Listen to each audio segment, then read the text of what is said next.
Assalamualaikum warahmatullahi wabarakatuh. Perkenalkan, saya Heri Susanto, mahasiswa Sekolah Pasca Sarjana Universitas Terbuka, program studi Magister Pendidikan Dasar dengan nomor induk mahasiswa 501172436. Saya bertugas di SD Negeri 2 Tugu Sempurna, Kecamatan Muara Klingi, Kabupaten Musirawas, Provinsi Sumatera Selatan. Pada kesempatan kali ini saya akan menjawab diskusi pada sesi 2 pada mata kuliah MPDR 5302 Studi Komparatif Pendidikan Dasar di Berbagai Negara. Pada sesi 2 terkait dengan pendidikan berwawasan multikultural.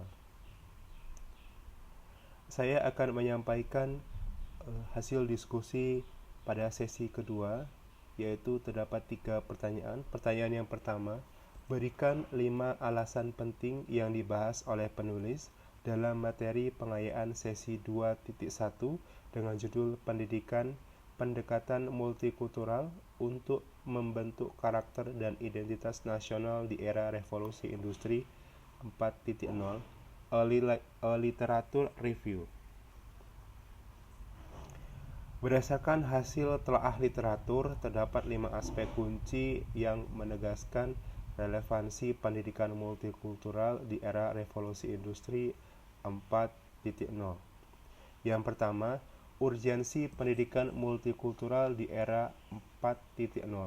Pendidikan multikultural dipandang mendesak sebagai jawaban atas tantangan globalisasi digital, khususnya untuk meminimalisir dampak negatif seperti intoleransi, ujaran kebencian, diskriminasi, dan radikalisme yang banyak beredar di ruang digital. Kedua, tujuan utama, pembentukan karakter dan identitas nasional. Fokus utama adalah membentuk generasi berkarakter mulia, sekaligus memperkuat identitas nasional. Nilai-nilai seperti gotong royong, toleransi, dan cinta tanah air ditanamkan secara berkelanjutan agar siswa tetap berakar pada budaya bangsa. Ketiga, prinsip-prinsip dasar pendidikan multikultural. Prinsip equality, tolerance, dan respect menjadi fondasi yang mencegah sikap egosentris, superioritas budaya, maupun marginalisasi. Prinsip ini memastikan keberagaman dipandang sebagai kekayaan, bukan ancaman. Ketiga, peran pendidikan multikultural sebagai modal integrasi bangsa. Multikulturalisme diposisikan sebagai modal integratif pendidikan diarahkan untuk memperkuat solidaritas, kerjasama, silaturahmi lintas budaya, sehingga mampu menjaga persatuan sekaligus menciptakan keadilan sosial. Kelima, implementasi dalam institusi pendidikan dan kurikulum. Implementasi dilakukan melalui kurikulum berbasis multikultural secara metode pembelajaran aktif seperti discovery learning, simulasi, diskusi yang menumbuhkan keterampilan sosial dan kepekaan terhadap perbedaan. Sekolah dan keluarga menjadi ruang utama internalisasi nilai ini. Pada soal kedua, sampaikan pengalaman yang Anda telah jalani baik di sekolah Anda sendiri atau di sekolah pada wilayah Anda bekerja, mengenai kegiatan dan program pendidikan multikultural. Jelaskan langkah-langkah konkret yang akan Anda ambil untuk menciptakan lingkungan kelas atau sekolah atau wilayah bersifat multikultural dan mendukung perkembangan sosial serta akademis semua siswa. Pengalaman program pendidikan multikultural. Di sekolah saya, pendidikan multikultural tidak hadir sebagai mata pelajaran khusus, melainkan terintegrasi dalam berbagai kegiatan sekolah dan budaya keseharian. Misalnya pada saat perayaan Hari Besar Keagamaan dan Nasional, sekolah mengadakan kegiatan bersama yang melibatkan semua siswa tanpa memandang latar belakang agama maupun budaya. Contohnya saat Idul Fitri, non-muslim ikut serta dalam acara halal bihalal. Sementara pada peringatan Nyepi, siswa lain diberi ruang untuk mengenal tradisi tersebut melalui kegiatan seni atau cerita budaya. Hal ini menumbuhkan rasa kebersamaan, toleransi dan penghargaan terhadap perbedaan. Selain itu, di sekolah juga menjalankan proyek penguatan profil pelajar Pancasila atau P5 dengan tema kebinekaan. Siswa ditugaskan meneliti dan menampilkan budaya dari berbagai daerah Indonesia, baik melalui peran makanan khas, pakaian adat, maupun pertunjukan tari. Proyek ini melatih siswa untuk bekerja sama dalam kelompok heterogen serta menumbuhkan rasa bangga terhadap keragaman budaya bangsa. Di kelas, guru mendorong penggunaan bahasa daerah sebagai bagian dari pengayaan pembelajaran. Misalnya, siswa boleh memperkenalkan istilah dalam bahasa ibu mereka, lalu menjelaskan artinya kepada teman lain. Praktek sederhana ini melatih keterbukaan inklusi serta penghargaan terhadap bahasa dan identitas masing-masing siswa. Kemudian langkah-langkah konkret untuk menciptakan lingkungan multikultural untuk mendukung perkembangan sosial dan akademis semua siswa. Langkah-langkah konkret yang dapat saya ambil, yang pertama, aspek kurikulum dan pembelajaran, di mana mengintegrasikan nilai multikultural ke dalam materi pelajaran, misalnya contoh soal yang mencerminkan keragaman budaya. Kemudian menggunakan metode pembelajaran kooperatif dengan kelompok heterogen agar siswa terbiasa berinteraksi lintas latar belakang. Selanjutnya melatih keterampilan berpikir kritis siswa melalui diskusi isu-isu sosial aktual seperti kasus intoleransi atau diskriminasi di masyarakat.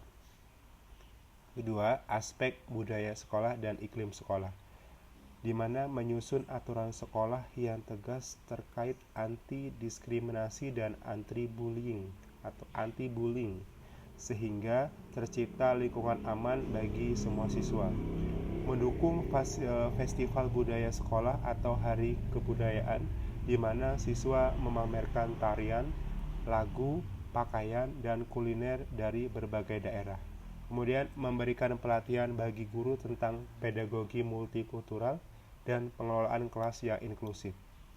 Ketiga, aspek keterlibatan komunitas, di mana mengundang orang tua dan tokoh masyarakat dari beragam latar belakang untuk berbagi pengalaman dalam kegiatan sekolah. Kemudian menjalankan kerjasama dengan lembaga lokal untuk menghadirkan program kebudayaan atau literasi keberagaman di sekolah, dan melibatkan komunitas dalam mendukung kegiatan sekolah agar siswa belajar langsung dari kehidupan nyata yang beragam. Dengan pengalaman dan langkah-langkah tersebut, pendidikan multikultural tidak hanya menjadi teori, tapi benar-benar terwujud dalam praktek kehidupan sekolah. Tujuan akhirnya adalah mencetak generasi yang memiliki karakter inklusif, rasa kebangsaan yang kuat, serta kemampuan berinteraksi secara pasif dalam masyarakat yang majemuk. Kemudian soal yang ketiga, yaitu silahkan Anda lihat dan pelajari materi pengayaan sesi 2.3 video dengan judul New Boy. Ceritakan apa yang dapat Anda pelajari dari video tersebut. Pelajaran dari film pendek yang berjudul New Boy. Video New Boy menggambarkan pengalaman seorang anak laki-laki asal Afrika yang baru pertama kali masuk ke sekolah Irlandia. Dari awal terlihat bahwa ia merasa asing, canggung, dan kurang diterima oleh teman-teman barunya. Ada momen-momen kecil yang memperlihatkan bagaimana ia menghadapi ejekan, tatapan sinis, bahkan rasa kehilangan dari masa lalunya. Namun, di balik ketegangan itu, ia juga menemukan momen kehangatan dan penerimaan, terutama ketika akhirnya ia bisa tertawa bersama teman-temannya. Dari kisah singkat ini, ada beberapa hal penting yang dapat dipelajari. Yang pertama, pendidikan multikultural dan inklusif. Film ini mengajarkan bahwa anak-anak datang dari latar belakang budaya, bahasa, dan pengalaman yang berbeda. Sekolah harus menjadi ruang yang aman dan ramah untuk menerima keberagaman tersebut. Kedua, empati dan penerimaan. Sebagai pendidik maupun teman sebaya, penting untuk memiliki empati pada kondisi orang lain. Apa yang dialami anak baru dalam film ini menunjukkan betapa sulitnya beradaptasi tanpa dukungan dan penerimaan dari lingkungan sekitar. Ketiga, trauma dan ketahanan diri atau resiliensi. Tokoh anak baru membawa kenangan pahit dari masa lalunya, namun ia mampu bertahan dan perlahan membuka diri. Hal ini mengingatkan kita bahwa setiap siswa memiliki latar belakang unik, termasuk pengalaman sulit yang perlu dipahami oleh guru. 4. Peran guru. Guru dalam film ini menggambarkan sebagai pihak yang berusaha menciptakan suasana kelas yang positif, meskipun belum sepenuhnya bisa mencegah ejekan dari siswa lain. Ini menegaskan pentingnya peran guru dalam membangun lingkungan belajar yang inklusif dan adil. Yang kelima, kekuatan interaksi sosial. Pada akhirnya, tawa kecil dan interaksi positif dengan teman sebaya membantu anak baru merasa diterima. Hal ini menunjukkan bahwa dukungan sosial sederhana dapat sangat berarti bagi proses adaptasi seorang anak.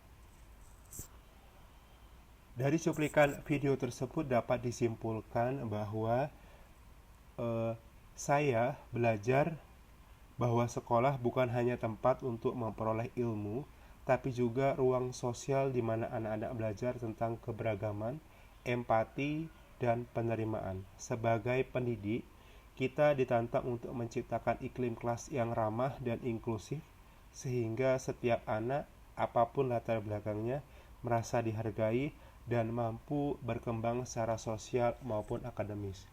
Demikianlah pemaparan diskusi pada sesi 2. Saya akhiri. Wassalamualaikum warahmatullahi wabarakatuh.